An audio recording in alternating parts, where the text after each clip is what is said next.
السلام علیکم دوستو، آج کی بڑی خبر اور بری خبر۔ پاکستانی فاسٹ بالر حارث رؤف پر ٹیم کی T20 ورلڈ کپ 2024 میں امریکہ کے خلاف شکست میں بال ٹیمپرنگ کا الزام عائد کیا گیا۔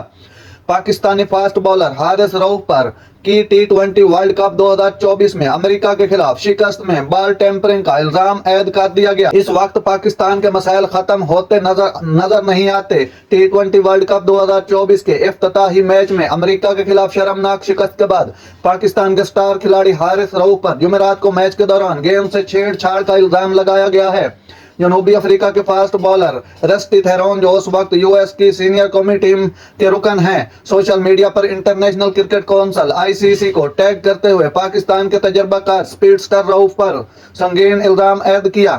رؤف امریکہ کے خلاف گیند کے ساتھ خراب تھے۔ ایسا لگتا ہے کہ امریکی ٹیم کی جانب سے ابھی تک اس واقعے پر کوئی سرکاری شکایت نہیں کی گئی، حالانکہ یہ الزام کافی سنگین ہے۔ ناظرین، ایسی بر وقت خبریں سننے کے لیے میرے چینل کو سبسکرائب کر لیں۔ اللہ حافظ۔